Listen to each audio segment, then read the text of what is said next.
भुट्टो चाहता था कि वो किसी तरह अपने मुखालफीन को इंतखाबी सियासत से भी बाहर कर दें और वो इस सिलसिले में किसी न किसी बहाने की तलाश में था। हयात मोहम्मद शेरपाओ उसका बाएतमाद साथी था जो दिसंबर 1967 से पीपल्स पार्टी सूबा सरहद का सदर चला आ रहा था। शेरपाओ 8 फरवरी 1975 को पेशावर यूनिवर्सिटी के शोबा तारीख की एक तकरीब में बम धमाका में हलाक हो गया। इस आने से फायदा उठाते हुए भुट्टो 2 दिन बाद ही कौमी असम्बली में एक आईनी तरमीमी बिल लेकर आ गया जिसके तहत हुकूमत को इख्तियार दे दिया गया कि वो किसी भी ऐसी सियासी पार्टी को खिलाफ कानून करार दे सकती है जो मुल्क की सलामती और खुद मुख्तारी के खिलाफ कार्रवाइयों में मुलव्वस पाई गई हो। इस तरमीम के मंजूर होने के फौरन बाद नेशनल अवामी पार्टी पर पाबंदी लगा दी गई। पार्टी के तमाम दफातर कब्जे में ले लिए गए और वली खान, अरबाब सिकंदर, खुलैल बुजंजू, अताउल्ला मेंगल और खैर बख्श मरी समेत सैकड़ों अफराद को हिरासत में ले लिया गया। कानूनन इस पाबंदी के फैसले की अदालत से तौसीक जरूरी थी। जून 1975 में अटार्नी जनरल पाकिस्तान यहिया बख्तियार यह मुकदमा लेकर सुप्रीम कोर्ट पहुंचे।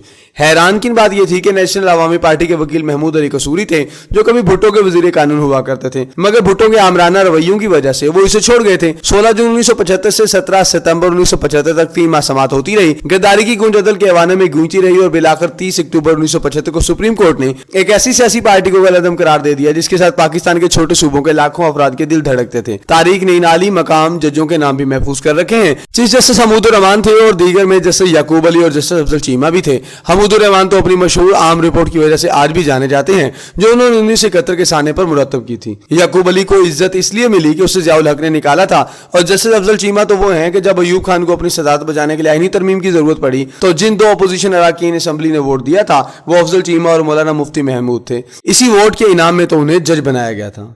नेशनल अवामी पार्टी को कलअदम करार देने, हैदराबाद ट्रिब्यूनल में सियासी मुखालफिन के खिलाफ बगावत का मुकदमा दर्ज करवाने और अपोजिशन से उठने वाली आवाज़ों को जेल में बदतरीन तशद्दुद से खौफजदा करना और नाकाबिल इस्लाह लीडरान को सफाई हस्ती से मिटाने के बाद यूं लगता था कि जुल्फकार अली भुट्टो की सांधी को अब शायद कोई नहीं रोक सकेगा। बलोचिस्तान में आर्मी एक्शन शुरू था और सूबा सरहद में धमाके जारी थे। हजारों लोग हिजरत करके अफगानिस्तान जा चुके थे और एक ऐसी मायूसी की फजा थी कि जैसे भुट्टो को मौत ही इक़्तिदार से अलहदा कर सकती है। सिविल सर्विसेज के बारे में भुट्टो ने आइन में मौजूद तमाम तहफ़्फ़ुज़ात खत्म कर दिए थे और अब तमाम सिविल अफसरान उसके एक इशारे अबरू पर नौकरी से निकाले जा सकते थे। दूसरी आईनी तरमीम से अदलिया के इख्तियारात को कंट्रोल कर लिया गया था। यूं लगता था अब कुछ नहीं हो सकता। भुट्टो के अपने साथी इसके अताब का शिकार हो रहे थे। इस रवैये का आगाज उस दिन से ही हो गया था जब पार्टी के नजरियाती रहनुमा और सेक्रेटरी जनरल जे.ए. रहीम के घर कुछ नामालूम अफराद को भेजकर जदोकोब करवाया गया, खौफजदा किया गया और फिर वो शरीफ इंसान मुकम्मल तौर पर खामोश होकर रह गया। भुट्टो के लिए सिटल कॉक कहलाने वाले गुलाम मुस्तफा खर भुट्टो के जज्बा नफरत की जद में आया तो उसके साथियों ने इफ्तिखार तारी वगैरह को लापता कर दिया गया।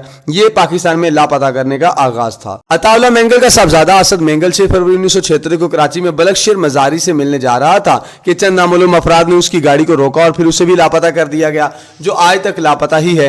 नाजुक मिजाज मुसव्वर हनीफ रामे पंजाब का वजीर आला बनाया गया।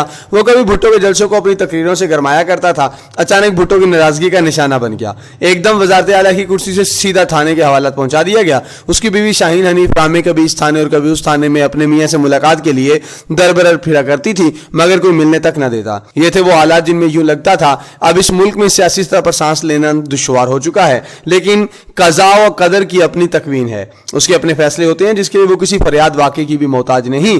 तारीख इस बात पर शाहिद है कि अल्लाह ने हमेशा और शख्स को बदतरीन अंजाम से दोचार किया जिसने इस्तकबार किया। फिरौन के बारे में भी जब यह फैसला हुआ कि उसे गर्क किया जाए तो अल्लाह फरमाता है कि वो जमीन पर बड़ा बन बैठा था। भुट्टो के आखिरी 2 साल भी ऐसे ही थे। इस दौर में उसकी खिदमत इस कदर थी कि बाद में पीपल्स पार्टी ने इसे न सिर्फ अपना सेक्रेटरी जनरल बनाया बल्कि गवर्नर पंजाब भी लगाया।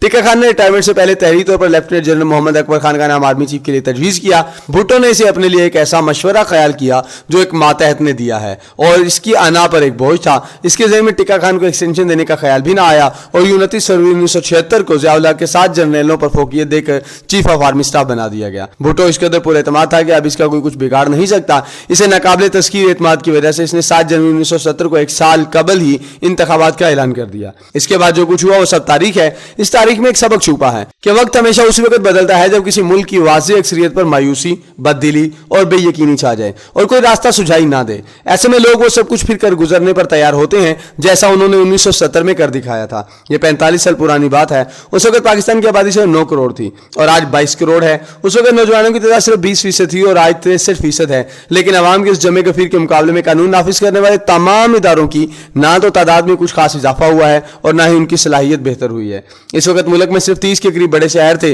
और آج ان کی تعداد 150 ہو چکی ہے. اس وقت صرف اخبار ہی تھے اور آج ٹیلی ویژن چینلوں کے علاوہ 17 کروڑ افراد کے پاس موبائل فون ہے جو ایک جیتا جاگتا چینل ہے. صرف 30 شہروں میں مسلسل احتجاج نے بھٹو حکومت کو بے بس کر دیا تھا، جبکہ آج ایسے 200 سے زیادہ قصبات اور شہر ہیں جہاں احتجاج حکومت کو دیوار سے لگا سکتا ہے. کچھ بدلا تو پھر وہ 1970 کی طرح نہیں ہوگا، بلکہ شاید اب کے سب کچھ ہی بدل جائے. آج جس کسی کو بھی اپنی طاقت پر جتنا بھی گھمنڈ ہے وہ اتنا ہی خاک میں مل سکتا ہے.